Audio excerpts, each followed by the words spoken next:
आज ही Doubtnut app download करें। Doubtnut पर होगा अब आपके सभी मैथ्स, केमिस्ट्री, फिजिक्स और बायोलॉजी डाउट्स का सफाया। बस अपने क्वेश्चन की फोटो खींचो, उसे क्रॉप करो और तुरंत वीडियो सोल्यूशन पाओ। Download now. यहाँ पर हमसे पूछा गया है कि इनमें से किस तरह के प्लांट्स की लीव्स में हमें हेट्रोफाइली नाम की लॉन्ग टर्म एडेप्टेशन मिलती है। अब एडेप्टेशन टर्म हम तब यूज़ करते हैं जब कोई लिविंग ऑर्गेनिज्म अपने आप में कुछ मॉडिफिकेशंस लाता है ताकि वो अपनी सराउंडिंग्स में अपने सर्वाइवल को एनहांस कर सके। और हेट्रोफाइली जो हम कह रहे हैं इसका सबसे पहले मतलब जान लेते हैं। हमें पता है कि जो लिविंग ऑर्गेनिजम्स होते हैं वो डिफरेंट टाइप्स के स्ट्रक्चर्स की फॉर्मेशन कर सकते हैं। यानी अगर एक पर्टिकुलर प्लांट है, अगर प्लांट का ही एग्जांपल हम ले लें क्योंकि हेट्रोफाइली हमें प्लांट्स में देखने को मिलती है, तो वो दो कंडीशंस पे डिपेंड करते हुए डिफरेंट टाइप के स्ट्रक्चर्स की फॉर्मेशन कर सकता है। एक तो अपनी एनवायरमेंटल कंडीशंस के ऊपर और दूसरा अपने लाइफ के फेज के ऊपर डिपेंड करते हुए।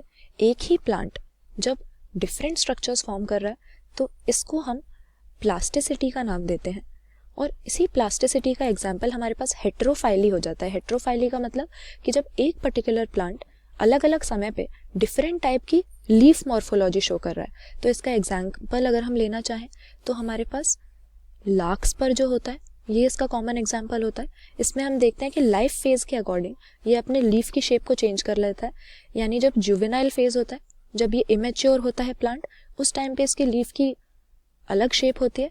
और जब ये मैच्योर होता है या हम कह सकते हैं अडल्ट होता है, उस टाइम पे लीफ की मॉर्फोलॉजी बदल जाती है। उसी तरह से एनवायरमेंटल कंडीशंस में भी ऐसा होता है। एनवायरमेंटल कंडीशंस पे बेस्ड कुछ प्लांट्स अपनी लीफ की मॉर्फोलॉजी बदल लेते हैं, जिसका कॉमन एग्जाम्पल हमारे पास बटरकप का प्लांट हो जाता है। इसमें भी हमें इसी तरह से हेट्रोफाइली देखने को मिलती है कि जो टेरेस्ट्रियल हैबिटेट में ये पाया जाता है, लैंड पे अगर ग्रो कर रहा होगा तो इसकी लीफ अलग तरह की दिखेगी, लेकिन एक्वेटिक हैबिटेट में जब होगा, पानी में होगा, तो अलग तरह की लीफ की फॉर्मेशन करेगा। इसी को हम हेट्रोफाइली कहते हैं। और ये किस तरह के प्लांट्स में हमें मिलेगी ये हमसे यहाँ पर पूछा गया है। तो फ्री फ्लोटिंग हाइड्रोफाइट्स ये हमारा सही आंसर नहीं होगा, क्योंकि अगर फ्री फ्लोटिंग ही है तो टेरेस्ट्रियल और इक्वेटिक दोनों टाइप की जो एनवायरनमेंट्स हैं वहाँ पर ये नहीं रहेंगे।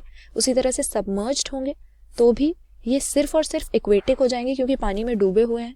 तो रूटेड और फ्लोटिंग ये हमारा आंसर होना चाहिए, क्योंकि अगर वो रूटेड है और फ्लोट भी करते हैं कुछ, तो ऐसे में टेरेस्ट्रियल और इक्वेटिक दोनों टाइप के हैबिटेट में उन्हें रहने का मौका मिल सकता है। और अलग अलग हैबिटेट में प्लास्टिसिटी शो करके या हेट्रोफाइली शो करके वो अलग अलग तरह की लीफ बनाते हैं। तो इसीलिए हम कहेंगे हेट्रोफाइली जो लॉन्ग टर्म एडेप्टेशन है हमें किसकी लीव्स में मिलती है, रूटेड और फ्लोटिंग हाइड्रोफाइट्स या पानी में जो प्लांट्स रहते हैं उनमें। क्लास 6 से 12 से लेके नीट, IIT, JEE मेंस और एडवांस के लेवल तक 10 मिलियन से ज्यादा स्टूडेंट्स का भरोसा। आज ही डाउनलोड करें डाउटनेट ऐप या व्हाट्सएप कीजिए अपने डाउट्स 8400 400 400 पर।